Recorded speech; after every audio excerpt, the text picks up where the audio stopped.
सभी को बड़े किसी ने बड़े कमाल की बात कही है, नियत साफ और मकसद सही हो तो यकीनन किसी न किसी रूप में ईश्वर भी आपकी मदद करता है। नमस्कार मित्रों, आज मैं आपके सामने हिंदी सामान्य जानकारी की क्लास लेकर आया हूं। जितना हो सके उतना एक जगह पर स्थिर हो जाए ताकि तुम्हें पता चल सके कि हिंदी है क्या, कहां से आई, कैसे और किस प्रकार से। यदि टॉपिक देखे अपन, पहला ही सवाल आपसे, हिंदी किस भाषा का शब्द है?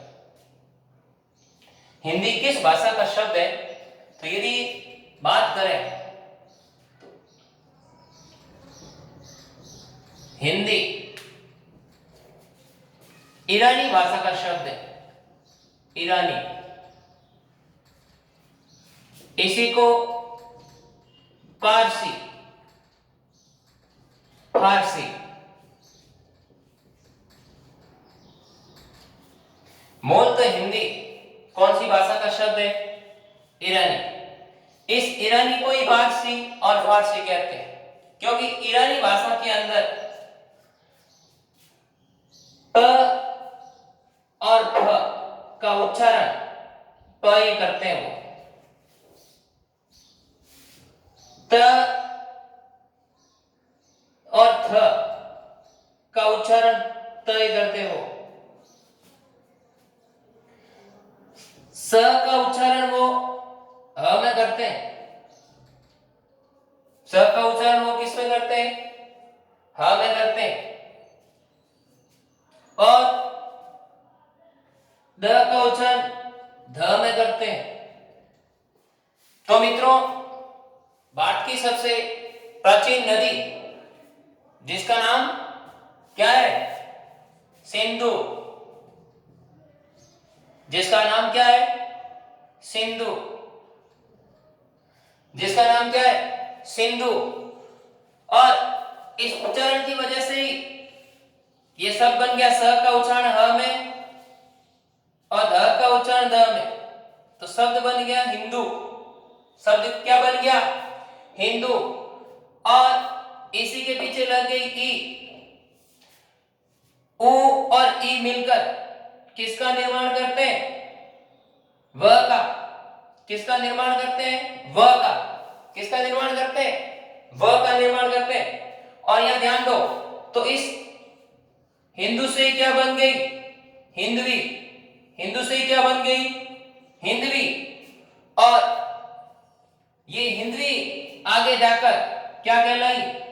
हिंदी कहलाई। आगे जाकर ये क्या कहलाई? हिंदी कहलाई। तो इस प्रकार से हम देखें तो हिंदी कौन सी भाषा का शब्द हुआ? ईरानी भाषा का। पारसी, पारसी या ईरानी, इस ईरानी भाषा का ही शब्द है हिंदी। और अगर हम बात करें इस हिंदी शब्द की, या यूं कहें कि हिंदी भाषा की उत्पत्ति कैसे हुई, किस प्रकार से हुई, तो मित्रों मैं एक बात यहां आपको और समझा दूं, ध्यान से थोड़ा बोर्ड की तरफ देना, मैं बताऊं आपको। जिस प्रकार से ये हिंदी बनी है उसी प्रकार से यदि मैं लिखता हूं सिंधु, एक और शब्द लिखता हूं मैं यहां सिंधु, और सिंधु के आसपास का क्षेत्र यानी कि स्थान, आसपास का क्षेत्र क्या हो गया? स्थान।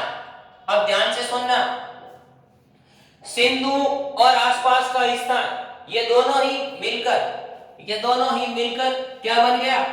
हिंदुस्तान। शब्द क्या बन गया? हिंदुस्तान।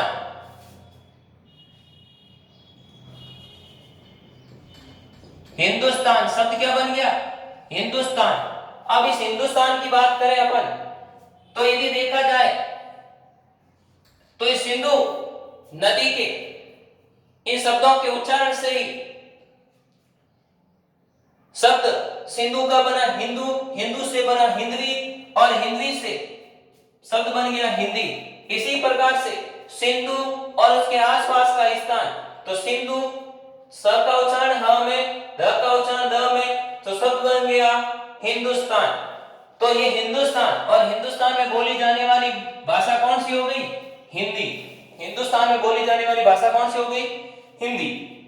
अब एक बात मैं यहां और कर लूं, ये हिंदी का जो विकास का कालक्रम रहा कब से और कैसे, तो थोड़ा ध्यान देना, मैं कुछ चीजें लिख रहा हूं उसको थोड़ा। अब यदि अपन बात करें तो हिंदी, अब भारत में सबसे अधिक बोली जाने वाली भाषा कौन सी है?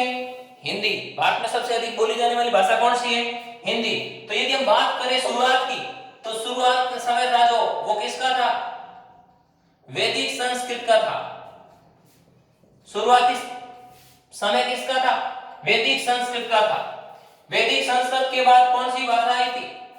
लौकिक संस्कृत आई थी।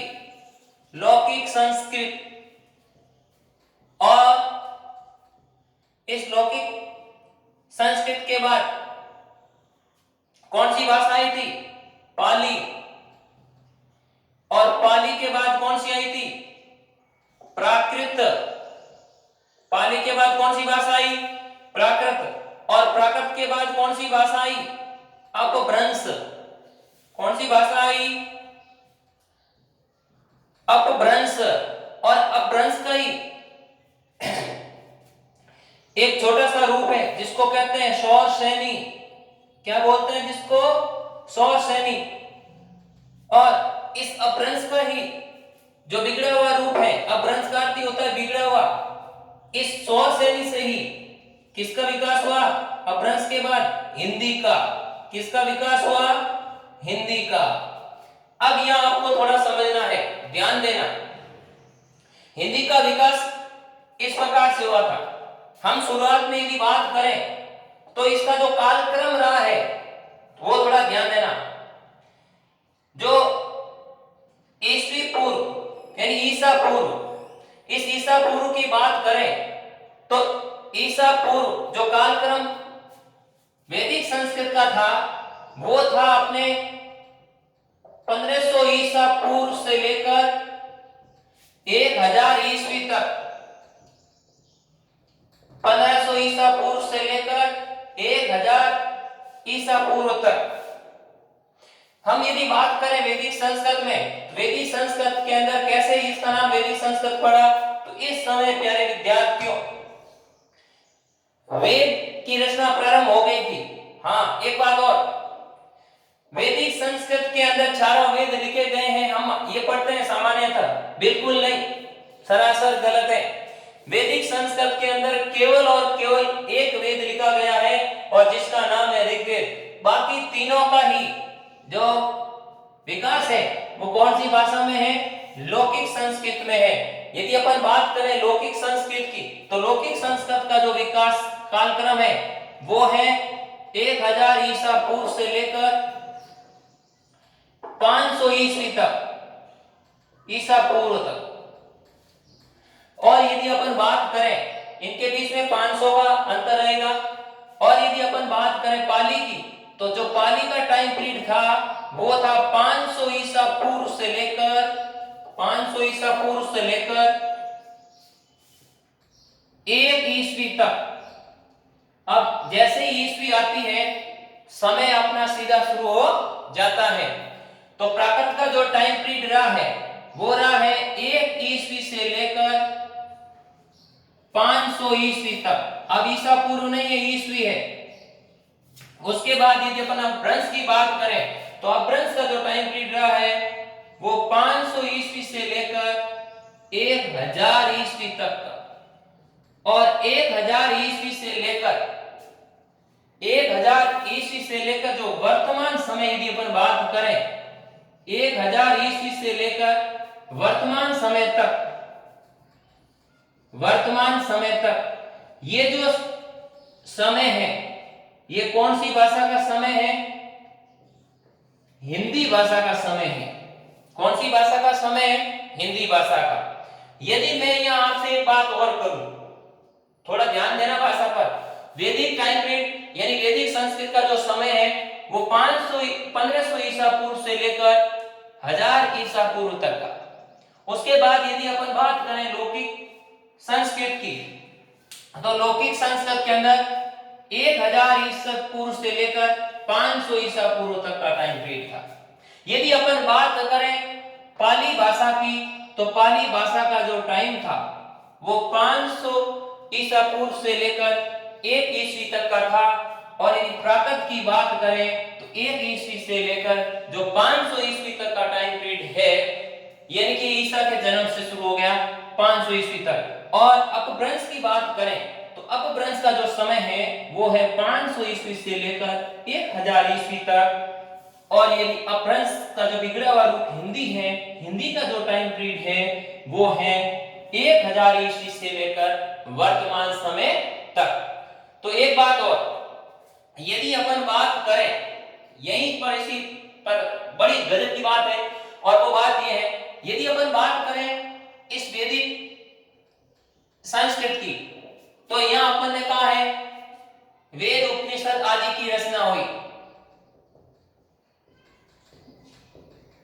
वेद उपनिषद आदि की रचना इसमें। और उसके बाद में यदि अपन बात करें लौकिक संस्कृत की, तो अपन यहां पढ़ते हैं रामायण,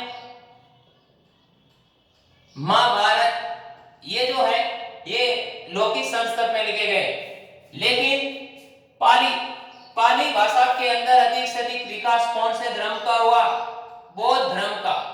बौद्ध धर्म के जितने भी ग्रंथ हैं वो सारे कौन से भाषा में लिखे गए हैं? अधिक से अधिक वो लिखे गए हैं पाली में। और बात करें यदि प्राकृत की, तो प्राकृत की बात करें तो इस समय कौन सा धर्म था? जैन धर्म था। जैन धर्म। इस जैन धर्म की जैसे मैं बात करता हूं तो यहाँ एक मैटर और आकर अपने सामने खड़ा हो जाता है, जिसको अपन बोलते हैं प्रिंटिंग प्रेस। यदि पहले जो प्रिंटिंग प्रेस है उसमें यदि अपन सब इंग्लिश शब्द है, लेकिन मैं बात करूं छापा खाने की, तो जो सबसे पहला छापा खाना था वो कौन से धर्म के अनुयायियों ने स्थापित किया था? जैन धर्म के अनुयायियों ने किया था। अब दिमाग लगाओ, ये पहला छापा खाना था, छापा खाना। और इस छापा खाने के अंदर छपने वाली जो भी थी धर्म ग्रंथ की पुस्तकें, वो सारी कौन सी भाषा में थी? प्राकृत भाषा में। कौन सी भाषा में थी? प्राकृत भाषा में। तो जैनियों ने छापे खाने का आविष्कार किया था, कौन सी भाषा में किया था? प्राकृत भाषा में। इन्होंने छापे खाने का आविष्कार क्यों किया? क्योंकि ये अपने धर्म का अधिक से अधिक क्या करना चाहते थे? प्रचार करना चाहते थे। अधिक से अधिक इनके धर्म का क्या हो? प्रचार हो, अधिक से अधिक। इसीलिए इन्होंने छापे खाने का आविष्कार किया। तो पहला छापा खाना हिंदी में यदि बात करें तो वह कौन सी भाषा का था? प्राकृत भाषा का था। एक बार गौर से थोड़ा ध्यान देना।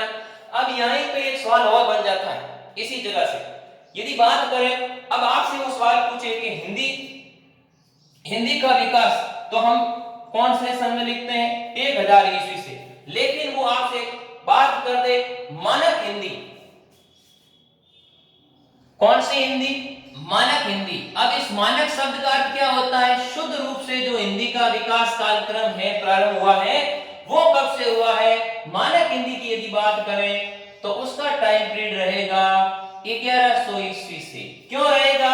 अब ऐसा तो है नहीं कि 1000 ईस्वी में आते ही तुरंत हिंदी शुरू हो गई, ऐसा नहीं। 1000 ईस्वी से लेकर 100 वर्षों के बीच में अपभ्रंश और हिंदी दोनों चली थी।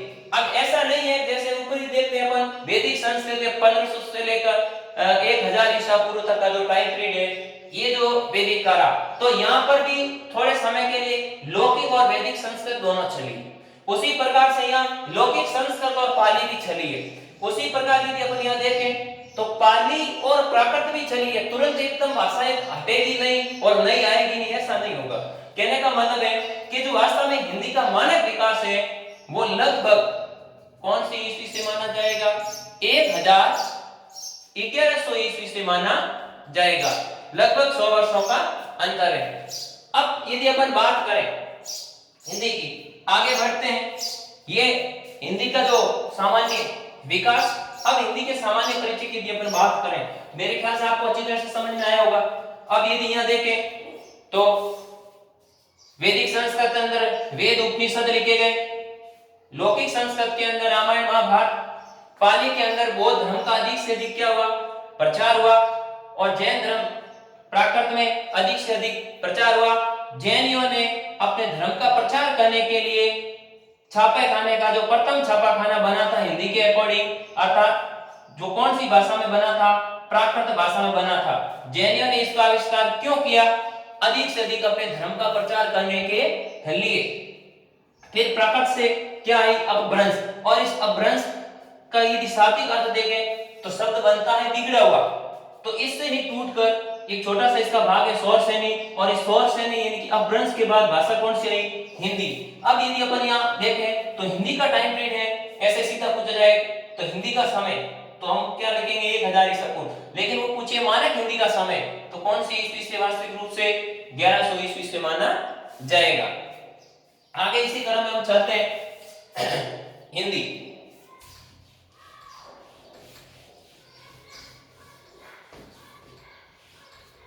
प्यारे विद्यार्थियों, लाइक और शेयर जरूर करना, जिससे हमारा हौसला बुलंद और हम अच्छे से अच्छा करने का प्रयास कर सकें। ये भी पता चले कहां किस प्रकार की कोई कमी, तो आप कमेंट्स के माध्यम से बता सकते हैं। अधिक से अधिक हमारे चैनल को सब्सक्राइब, लाइक और शेयर करें।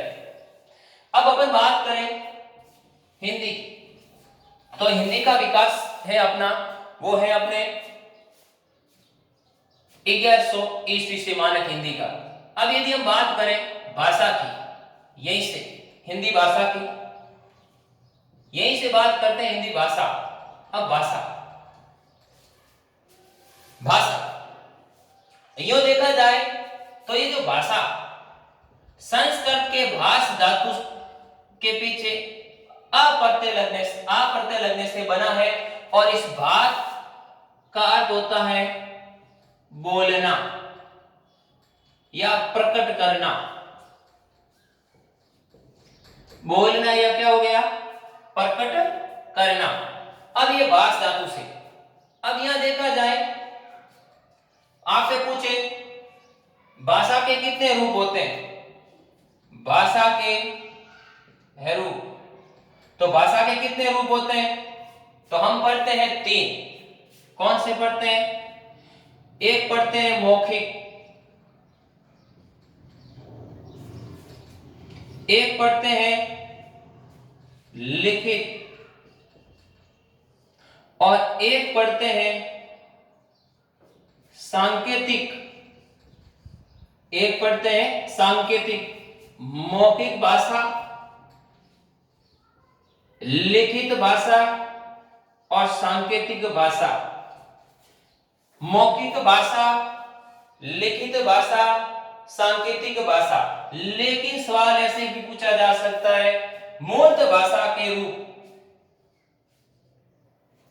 मूल रूप यानी तो मूलतः या मूल रूप से भाषा के रूप, तो मूल रूप से भाषा के 2 रूप होते हैं, एक होता है मौखिक और दूसरा होता है लिखित। दूसरा कौन सा होता है, लिखित होता है। तो इसमें यदि अपन एक और बात कर दे भाषा के ऊपर, मौखिक भाषा, कौन सी भाषा, मौखिक भाषा, फिर कौन सी भाषा, लिखित भाषा, और फिर कौन सी भाषा, सांकेतिक भाषा। सबको पता है, छोटी बात यदि देखी जाए तो, लेकिन ध्यान देना सवाल पूछेगा ये, भाषा किसे कहते हैं, तो मनुष्य एक सामाजिक प्राणी है, मनुष्य एक सामाजिक प्राणी है, सामाजिक, मनुष्य एक सामाजिक प्राणी है, और ये अपने विचारों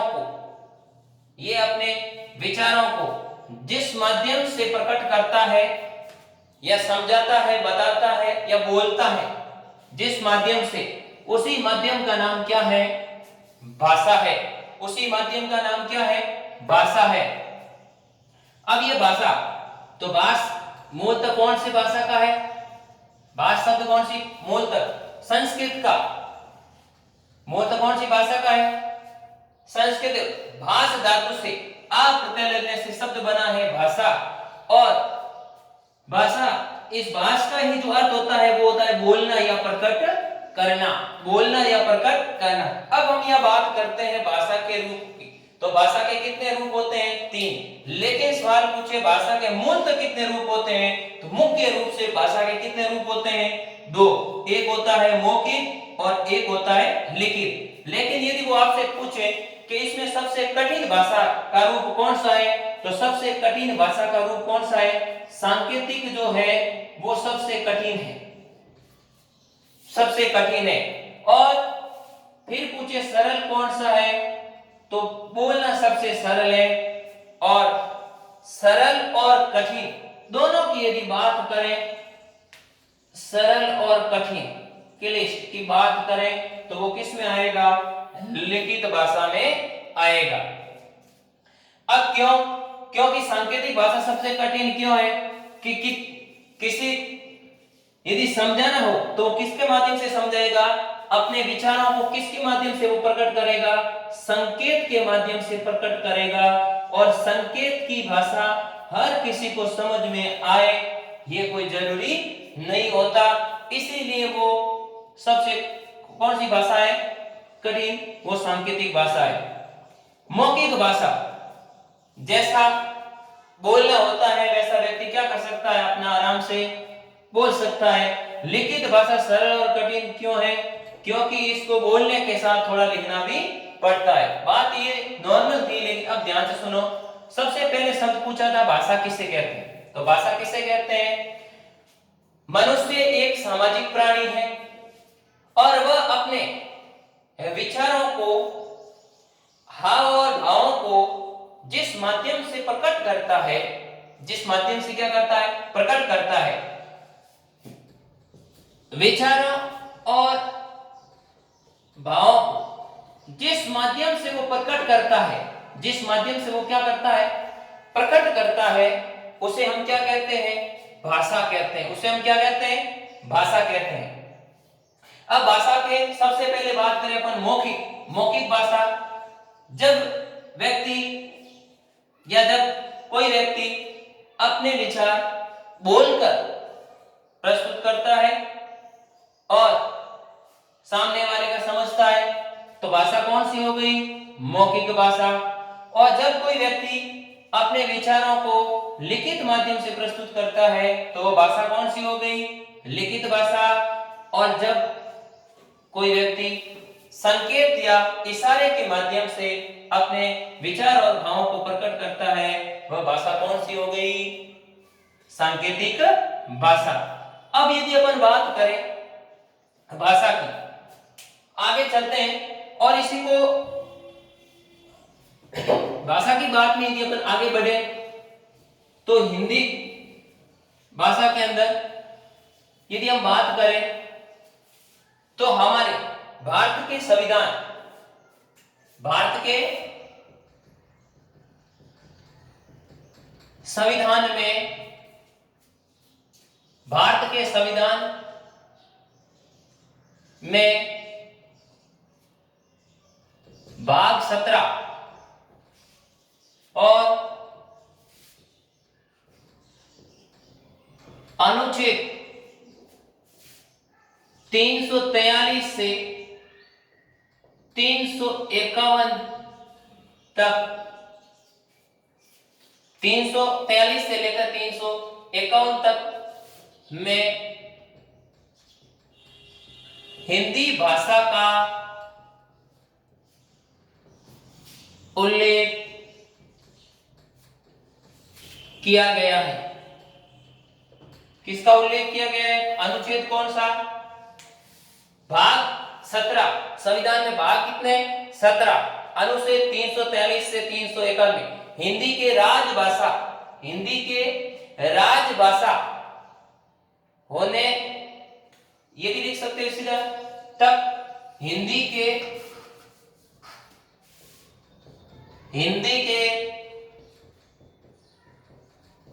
राजभाषा होने का उल्लेख किया गया है। हिंदी की राजभाषा होने का क्या किया गया है? उल्लेख किया गया है। अब यदि अपन बात करें तो हिंदी भाषा से संबंधित हिंदी शब्द का विकास, हिंदी कैसे बनी या हिंदी शब्द कैसे आया, हिंदी से हिंदी, हिंदी से हिंदी, तो ऐसा देखा जाए तो शुरुआत में हिंदी मूलतः कौन सी भाषा का शब्द है? ईरानी फारसी या पारसी भाषा का शब्द है, जो आगे जाकर धीरे धीरे धीरे धीरे कैसे हिंदी बना और इसी हिंदी से ही हिंदुस्तान बना। अब यदि अपन एक छोटी सी बात यहां करें तो मैं एक लास्ट बात करूं तो इसमें यदि कहें कि विश्व में सबसे अधिक बोली जाने वाली, भारत में सबसे अधिक बोली जाने वाली भाषा की बात करें तो भारत में कौन सी भाषा बोली जाती है? हिंदी। भारत में कौन सी बोली जाती है? हिंदी।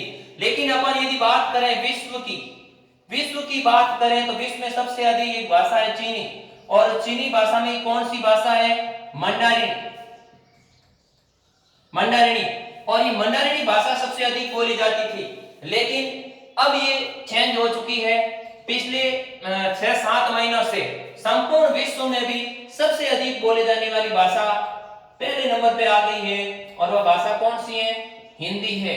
ऐसा कहा था अधिक से अधिक 10 देशों के अंदर बोली जाने वाली भाषा कौन सी भाषा है? वो हिंदी। लेकिन इससे पहले कौन सी भाषा थी?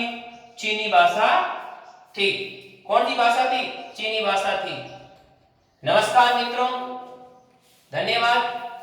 अधिक से अधिक लाइक और शेयर करें। आप हमारा हौसला अफजाई करते रहें। मैं इससे बढ़िया से बढ़िया और बेहतरीन से बेहतरीन करने का प्रयास करता रहूं, उसके लिए आपका सहयोग भी जरूरी है। धन्यवाद।